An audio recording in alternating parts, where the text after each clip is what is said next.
Hi, the next 20 minutes are actually going to be divided into 10 minutes where I'm going to speak about the gaming trends, evolution, and key factors, and the next 10 minutes are going to be basically Q&A. I guess this doesn't agree with the team. Actually, I wanted to say thank you also for Youda that actually provided some of the slides. Youda has always been a good source for information for decision makers. When I met Vivian in New York, I think a few weeks ago, he told me, I don't know if I want trends. I actually want to know what is going to be at the end. What is actually at the end of gaming? What is going to be after mobile, after the computer? What is going to happen? I said, I don't really know, but I can probably imagine that it would look like this. Star Trek, and actually, if you remember, if any of you saw this, the Enterprise, there is a holodeck there, and you could actually put yourself into one of the decks and be part of the reality and in a game that you can actually ask the computer to create for you. But that is actually, I think, still far, a few years from now. So until then, we are actually limited to screens. And currently, there are 4 screens that are identified by Youda. As far as I'm concerned, there are only probably 2 screens.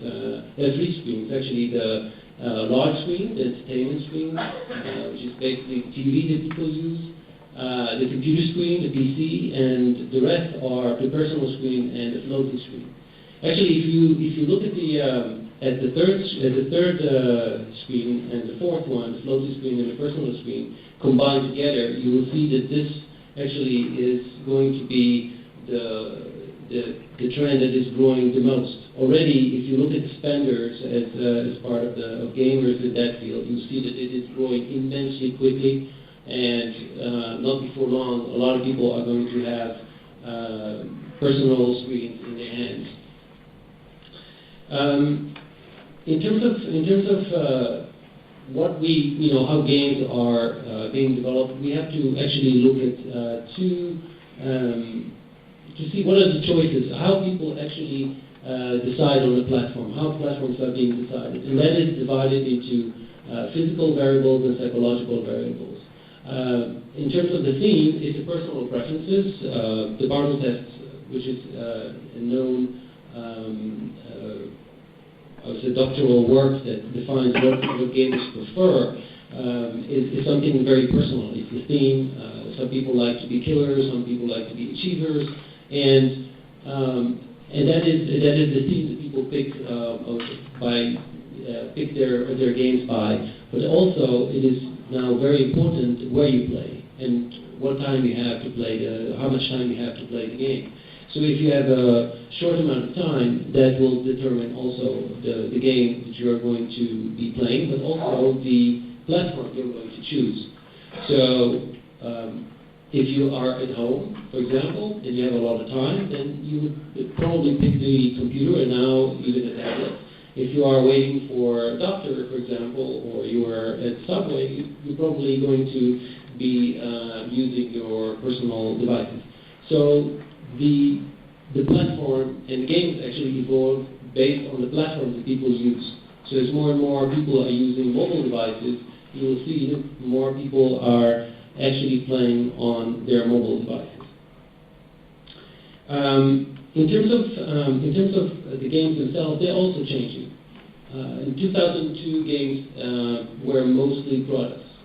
You download the game, you play on your computer a set game that was downloaded to your computer, and it was a finished product on your computer. Nowadays, games are actually changing and are moving more and more to be services and also free. So you could see that more games are offered across various platforms as free, not entirely free, actually you see advertisements, but also as premium, or what seems to be free at first, and until when you have already emotionally invested into the game, then they get you. So basically, then you you actually start to pay, and you pay as you go along to unlock levels or to get strength or experience or what have you. So not only the games, not only the platforms have changed, but also the games themselves, and with them the business models have changed as well. If you look at the key elements, they are here to stay, and these are they're always going to be consumers. There are always going to be screens or outputs until there is the holodeck, and there's always people who want fun. But what is changing is actually the business models and how the games adapt to the way people use the platforms. In terms of the money spent on games, you can see that the model is actually flattening. Before, most people would use there were a lot of consoles in the market. People were using them as the mobile devices to play games as they went along. And now you would see that the consoles are losing, I would say, losing market a little bit. But on the other hand, mobile devices and here they grew to basically PC and Mac downloads, again gaining more favor with the users. Also, in terms of time played, we would see that casual games are attracting most of the attention of users. Most users are still spending the majority of their time on casual, but what is growing is actually the time that people are spending also on mobile devices. So social gaming is a really big part of the casual gaming and growing very fast. Right now it's at around $2 billion worth of a market and growing very fast. And what you can see from this slide that smartphones and mobile devices are actually getting a larger part of that pie.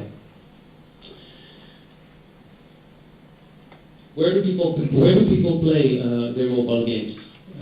Most users, surprisingly, that's an anecdote, most people actually play at home. Surprisingly enough, they're not doing it in front of their computers like they used to do before, but most of them now are actually playing with their mobile devices at home, and a lot of them are actually in front of the other screens, in front of their TV, and also while they commute or when they are waiting, but for the most part, they are playing at home with their mobile devices.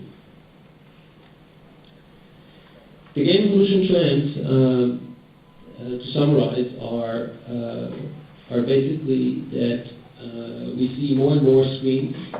Each screen actually fulfills different needs for different users, and the games actually adapt with it. Games adapt more as a service and much less as a product, and are like games like Facebook are no longer a fixed product, but a game that evolves as you play along. You no longer own the game, but you actually use the game and use it as a service as it goes along. And basically, the companies that create the game have to adapt as you go along, as people play the game. Also, social aspects in the games are more than ever very important. Games like Draw Something, for example, that have become very famous in the past few months, is a great example for that. A lot of people are using it and actually sending it to other friends of theirs, and that is actually contributing to the proliferation and the spread of the games. Also, we see a change in how people actually interact with games. Before, it used to be one device. You had your PC, you were sitting in front of the TV, you were playing, or you had your console. More and more, what is changing with the time is that people are using more than one device. And right now we can see that the growth, there's a major growth in using at least 2 devices at once. That actually has influenced tremendously how games are being played. For example, Youda games, which started with developing downloadable games. As you can see on the bottom part, the downloadable version, they started creating also games with the help of Youda, of course, on other platforms, on iPad, on iPhone, and of course on social platforms. So now it's not only important to be on one medium, on one platform, it's also important to be on other platforms. And Nintec is definitely a key player in that movement. Nintec has helped us on various games of ours. They're here listed in this slide. And we're going to be definitely using their services to port games into to various screens. To summarize, the evolution key factors are actually driven by less friction. The more, as games evolve, they are more quick, easy, available to get, but also are available on cross-platforms. Mobile devices play a definite role as the prices are lower, and actually the sweet spot in the US, for example, is $200 per device. That price actually is reached very soon. You see more and more people using mobile devices wherever they go to play games. And games, of course, will have to adapt. Ideas and quality graphics are definitely the components that drive adoption. You have to have still a good idea and a good concept and definitely great quality in order to sell your games. That hasn't changed. And free and premium playing more of a role. Ease of payment, of course. Some places are not. In some countries, it's very difficult to make a payment for games. That is actually also driving game adoption. In places like Poland, for example, SMS is very common, while in the US, the use of credit cards is more, of course, used than SMS. And also, and of course, asynchronous play, which is basically the ability to play with each other without actually being at the same time on the same game, which draws something as an example of that genre. That's it for now. If you have any questions on games, I would love to hear. Sure. I was just wondering, the indexing model that you use for developing your games, is that a part that you would outsource as well? Is that something that you would do yourself? Are you talking about the gameplay or the connection between the platforms? No, the gameplay itself. No, the gameplay itself is part of the idea and the concept. It's part of the creative process that we have internally, and that's the added value of Youda games. Having the group of people who have great idea, develop the concept, develop the prototypes, and create a gameplay. So that stays within Youda. What we're using with Nintec is actually a few things. Actually, porting. For the most part, we are doing the porting of the game into other platforms and adapting it to the use of the users of that platform. For example, if you use your mobile phone, you use different handlers than you do when you use a mouse or use a keyboard. So you need to adapt the game. You also need to adapt it to a different size. It's the same with television. If you are playing a game on your mobile, then you move to television, which is about 2-3 meters away, then the whole game concept changes. You need to have different controls, different handling, and definitely your remote is you are bound or by the remote you have in your hand. So all that requires adaptation and I would say a very careful porting from one platform to the other. I recently read that Zynga had 12 mistakes before they came up with Angry Birds. And mistakes is bad that it nearly created bankruptcy, I even believe. Can you say a little more how you do your development and make sure that what you build will actually work in the market? There are no guarantees. If there were guarantees, I'm sure there would be more people doing it. Actually, you don't know, but you can have a process to vet whatever is. You know what mechanism would work. It requires, in our case, actually, we have an internal committee where we look at the ideas and make a decision about that. Then basically use Agile to concepts in order to understand which concept would work and make changes as we go along. We build prototypes, but we don't move to one prototype and that's it. We make changes as we go along. And people within our group have to have fun. Then we open it up to a more, to a bigger group of people. And then if they have fun and we get also their feedback, we make changes and we move on to the next idea. Actually, if you look at Draw Something, which is an OMG pop game, a company that was bought by Zynga, they were on the verge of bankruptcy, and they were running about 35 types of games before they hit that simple concept. So you don't know exactly how to create that wonderful thing that will catch fire, but you definitely have to try different concepts and make sure that people are having fun in the process. I actually had a comment for those of you who don't know. I had a question. We went into the whole gaming by chance, but you saw some of the whopping figures. The entire industry is now $22 billion. That's a crazy amount, of not being in. And of course, we were already in creative services while working with the Telegraphs and the other publishers. And something interesting, what we saw also with Youda Games and their partner Big Fish. I'm sure the people who play games, they know who Big Fish is. We came to about 5 different types of ad handling models. So it's completely changing the whole environment in which the consumers are looking at advertisements in the newspapers, on televisions, but now also in games. So it's a completely whole new ballgame. And in my discussion with Simon a couple of weeks back in New York, I said, where does this all end? Yeah?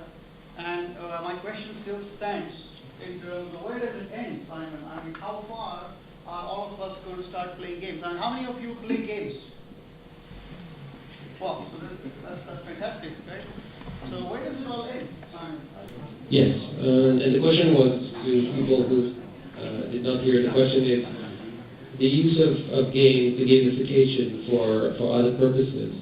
And yes, games are engaging, and so the use of games for other purposes, for even for any ideas to market stuff is already something that happens in the market, because games are engaging. They're getting you into basically putting an emotional investment. You have an emotional investment when you are engaging with something like a game, and it allows people to draw this connection, that emotional connection, when you develop a game. There are several companies actually in that business that are creating specific, like Youda is actually creating games for gamers that play, I wouldn't say call them gamers, actually casual gamers. And casual gamers are everybody, even the ones that said they don't play games. They do play games. Even something simple,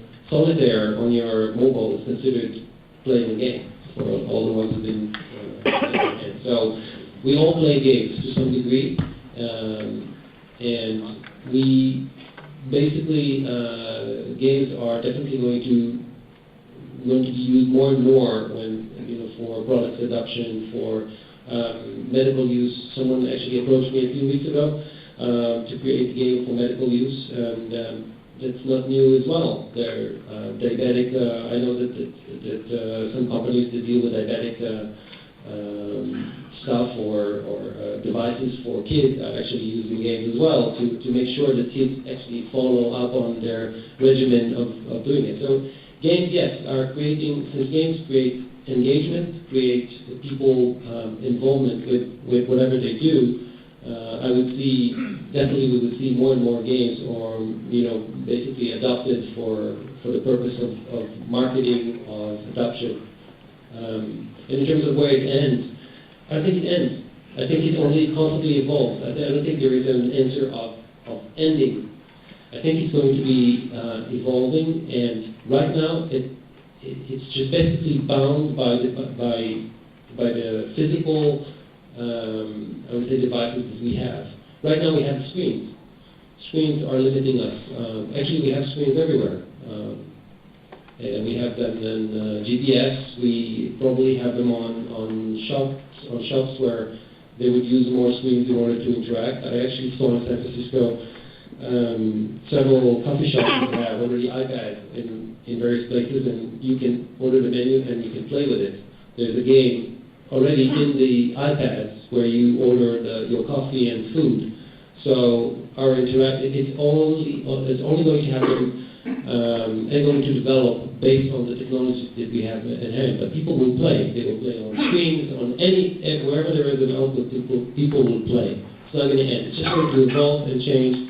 Games, and this is the message from my presentation, are only going to adapt to the screens or the outputs that are there. Yeah. So, how can entrepreneurs in general make use of this, we wouldn't call it a trend, but it's a movement that everybody is playing games and making this connection and this emotional investment? How can entrepreneurs that have a product or a service see this as an opportunity and use it and use gaming as a marketing tool? Can you tell anything about that? You can make it a game. You can make anything a game, even the applique, whatever card could be a game of remind me, a reminder, for example, of to remind you. You can make it a gamify it, like you can something that will remind you when you need to go for service, which is basically my problem, to remember when to do all this. I think if the game actually addresses part of the issues that people confront, I think the game would actually be of use. And to answer your question, I think that there are several. I don't think you have to break your head yourself. I mean, you would hire a company to look at the promotions you would like to do and figure out what kind of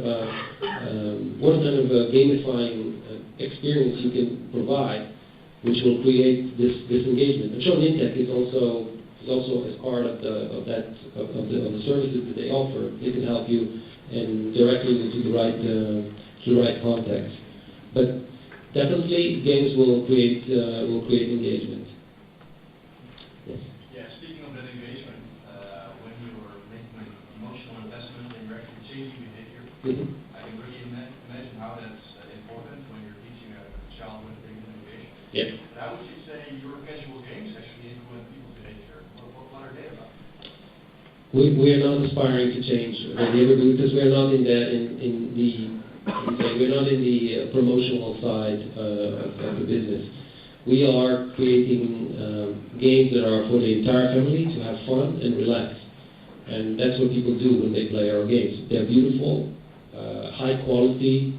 There are high investment games. Youda games are top quality games.